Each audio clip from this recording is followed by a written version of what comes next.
देखें कि किस तरह से मुलाकातों का दौर, राजस्थान की बात हम करें, मध्य प्रदेश की हम बात करें, छत्तीसगढ़ की अगर हम बात करें, तो मुख्यमंत्री चेहरा आखिर कौन होगा, इसे लेकर मंथन चल रहा है। इस वक्त जो तस्वीरें आप देख रहे हैं बाबा बालकनाथ की, जो कि अमित शाह से मिलने के लिए पहुंचे हैं।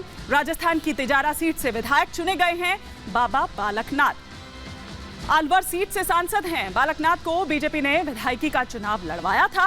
बालकनाथ तिजारा सीट से चुनाव जीत गए हैं और आप जीत का मतलब अगर आप देखें तो कितना जबरदस्त उनको मैंडेट वहां से मिला है। 85% से भी ज्यादा इस सीट पर वोटिंग हुई है।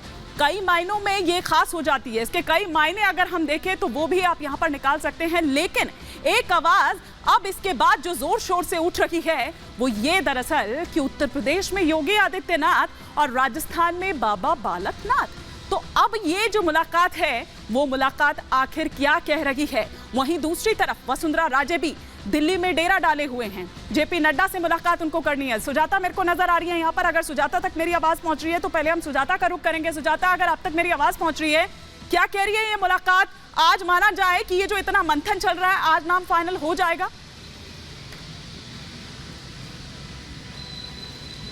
हिमानी, अब अभी भी कुछ कहा नहीं जा सकता है क्योंकि बहुत कुछ चल रहा है। 3 प्रदेशों में भी अलग अलग प्रदेशों में जो है वो अपने तरह की राजनीति हो रही है स्थानीय स्तर की। जैसे राजस्थान से जो खबरें आ रही है वसुंधरा राजे के बेटे के बारे में, किस तरह से उन्हें बाड़े बंदे की कोशिश की है। लेकिन इस बीच जो हलचल है वो यहाँ भी बढ़ गई है। हम अभी गृहमंत्री शाह के आवास के बाहर ही मौजूद हैं। जानकारी ये है कि कुछ देर बाद यहाँ बालकनाथ योगी उनसे मुलाकात करने के लिए आएंगे। इस बीच दिल्ली में ही यूपी के मुख्यमंत्री योगी आदित्यनाथ मौजूद हैं, जो प्रधानमंत्री से मुलाकात कर रहे हैं। जेपी नड्डा से भी मुलाकात करेंगे। तो वहाँ कैबिनेट विस्तार को लेकर चर्चा हो रही है। लेकिन शाह के आवास पर भी हलचल आज शाम को तेज देखने को मिलेगी, क्योंकि जिस तरह की जानकारियां सामने आ रही, वसुंधरा राजे ने सबसे पहले नतीजों के बाद ज्यादा से ज्यादा विधायक उनके आवास पर मिलने पहुंचे थे। उसके बाद प्रधानमंत्री का पोस्टर उनके आवास के बाहर देखने को मिला। उसके बाद अब एक जानकारी सामने आई है कि किस तरह से उनके बेटे दुष्यंत ने 5 ऐसे विधायक थे जिन्हें अपने पास रखने की कोशिश की थी, किसी रिजॉर्ट में उनको जबरन रखने की कोशिश की थी, और जाहिर तौर पर इससे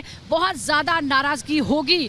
और अब क्या होगा, क्योंकि कई सारे नाम जरूर बताए जा रहे हैं, लेकिन पार्टी नेतृत्व को, केंद्रीय नेतृत्व को यह देखना है कि सिर्फ राजस्थान, मध्य प्रदेश या छत्तीसगढ़ की बात ना हो, बल्कि केंद्र की राजनीति पर उसका क्या प्रभाव होगा, आने वाले लोकसभा चुनावों में उसका क्या प्रभाव होगा, किस तरह से उसका पॉजिटिव प्रभाव होगा। तो तमाम तरह के समीकरण देखने होंगे। और इसके साथ ही अलग अलग प्रदेशों की जो लंबी आने वाले 1 दशक की राजनीति कम से कम ध्यान में रखकर तय किया जाएगा। और इसीलिए बहुत सारा मंथन अभी बाकी है। हालांकि जरूरी ये भी है क्योंकि लोकसभा चुनाव को ज्यादा समय नहीं है, 5 महीने का ही समय है। तो आपने जो वादे किए हैं आपको उनको डिलीवर भी करना है। इसीलिए ज्यादा मुश्किल हो रही है सुजाता। जो